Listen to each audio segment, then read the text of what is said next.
नमस्कार, मैं हूं अंकुर और आप देख रहे हैं सत्यहिंदी.com। सत्य हिंदी का एंड्रॉइड ऐप आ चुका है। उसको डाउनलोड करने के लिए आप इस वीडियो के डिस्क्रिप्शन में जा सकते हैं।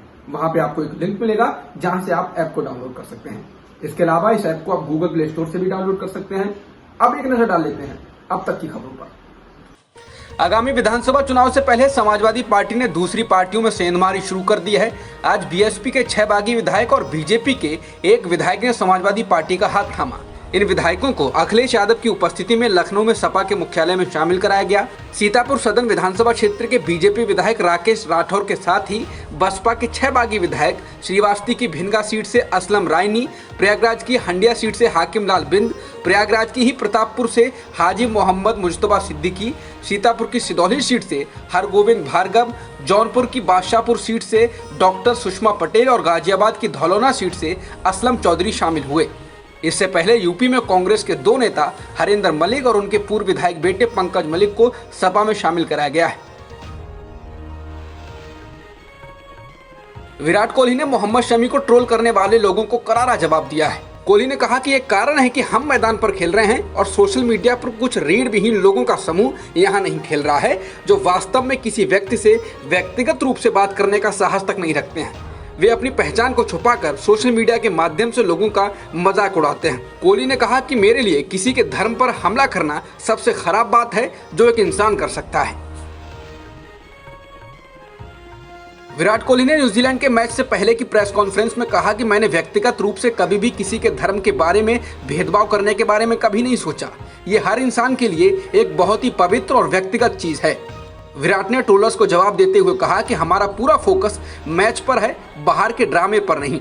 कोहली ने कहा कि मोहम्मद शमी के खेल में अगर किसी को पैशन नजर नहीं आ रहा है तो मैं ईमानदारी से अपने जीवन का 1 मिनट भी उन लोगों पर ध्यान देने के लिए बर्बाद नहीं करना चाहता हूं। पाकिस्तान की जीत पर कथित तौर पर जश्न मनाने के आरोप में आगरा में 3 कश्मीरी छात्रों को गिरफ्तार कर लिया गया, जिसके बाद जम्मू कश्मीर के पूर्व मुख्यमंत्री महबूबा मुफ्ती ने प्रधानमंत्री मोदी को इस मामले में पत्र लिखा और उनसे इस मामले में हस्तक्षेप करने का आग्रह किया। महबूबा ने कहा कि भारत और पाकिस्तान के बीच क्रिकेट मैच कश्मीरी लोगों के लिए केवल मनोरंजन का एक स्रोत था, लेकिन युवाओं द्वारा जीती हुई टीम चुनने के लिए उनके खिलाफ UAPA लगा दिया गया। महबूबा ने कहा कि कश्मीर के युवा राज्य की ज्यादतियों से अजनबी नहीं हैं। आगरा में भी 3 छात्रों को गिरफ्तार किया गया है और उन्हीं कारणों से देशद्रोह का आरोप लगाया गया है। उन्होंने कहा ये सब तब किया गया है जब कॉलेज ने खुद कहा है कि छात्र किसी भी प्रकार की गतिविधि में शामिल नहीं थे जिसे राष्ट्र विरोधी माना जा सकता है। राहुल गांधी ने गोवा में चुनाव प्रचार अभियान की शुरुआत कर दी। इस दौरान आज वो गोवा के पणजी में मोटरसाइकिल टैक्सी की सवारी करते हुए दिखे। मोटरसाइकिल के पीछे बैठे राहुल गांधी का वीडियो शेयर किया जा रहा है। वहीं राहुल गांधी ने इस दौरान दक्षिण गोवा के समुद्र तट पर मछुआरा समुदाय के सदस्यों के साथ बातचीत भी की। उन्होंने जोर देकर कहा कि घोषणा पत्र में जो आश्वासन दिए जाएंगे वो न केवल एक प्रतिबद्धता होगी बल्कि एक गारंटी भी होगी, क्योंकि वादे को पूरा न करने से उनकी विश्वसनीयता भी खराब होगी। कांग्रेस नेता ने सत्तारूढ़ भारतीय जनता पार्टी पर भी हमला करते हुए आरोप लगाया कि वो नफरत फैलाते हैं और लोगों को बांटते हैं। गोवा के बेलसो में मछुआरा समुदाय के लोगों से राहुल गांधी ने बातचीत करते हुए पेट्रोल और डीजल की बढ़ती कीमतों के लिए मोदी सरकार को घेरा। राहुल ने कहा कि अंतर्राष्ट्रीय मार्केट में ईंधन की कीमतें कम होने के बावजूद भी भारत में पेट्रोल डीजल महंगा है और इसकी वजह है कि केंद्र सरकार ईंधन पर ज्यादा टैक्स वसूल रही है। राहुल ने कहा कि यूपीए सरकार के दौरान अंतर्राष्ट्रीय ईंधन की कीमतें $140 प्रति बैरल तक पहुंच गई थीं, लेकिन उस वक्त भारत के तेल के दाम बहुत कम थे। लेकिन आज अंतर्राष्ट्रीय बाजार में ईंधन की कीमतें बहुत कम हैं, फिर भी लोगों से अधिक भुगतान करवाया जा रहा है। उन्होंने कहा कि आज दुनिया में भारत में सबसे ज्यादा ईंधन पर टैक्स लगाया जा रहा है। राहुल ने कहा कि ध्यान से देखें तो 4-5 कारोबारी ही हैं जो इससे लाभान्वित हो रहे हैं। आज लगातार चौथे दिन पेट्रोल और डीजल के दामों में 35 पैसे की बढ़ोतरी की गई है, जिसके बाद मुंबई में पेट्रोल की कीमत $114.81 प्रति लीटर हो चुकी है और डीजल की कीमत $105.86 प्रति लीटर हो चुकी है। वहीं दिल्ली में 1 लीटर पेट्रोल $108.99 प्रति लीटर हो गया है और डीजल $97.22 प्रति लीटर हो चुका है। गोवा में चुनावी दौरे पर पहुंची बंगाल की मुख्यमंत्री ममता बनर्जी ने एक बार फिर कांग्रेस को निशाने पर लिया। ममता बनर्जी ने कहा कि पीएम मोदी कांग्रेस के कारण और अधिक शक्तिशाली होने जा रहे हैं, क्योंकि कांग्रेस भाजपा की टीआरपी है। ममता ने कहा कि अगर कांग्रेस निर्णय नहीं ले सकती है तो देश को नुकसान होगा। उन्होंने कहा कि देश क्यों भुगते, उन्होंने कांग्रेस पर विपक्ष को एकजुट करने की आवश्यकता को पहचानने में विफल रहने का आरोप लगाया और भाजपा का मुकाबला करने के लिए क्षेत्रीय दलों के महत्व पर जोर दिया।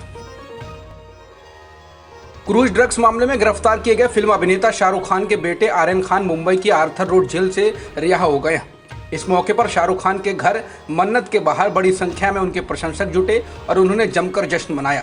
आर्यन को गुरुवार को जमानत मिली थी। हालांकि उनकी जमानत पर विस्तृत आदेश शुक्रवार को आ गया था, लेकिन वह रिहा नहीं हो पाए थे। ऐसा इसलिए क्योंकि रिहाई से पहले की कागजी कार्रवाई समय पर पूरी नहीं की जा सकी थी।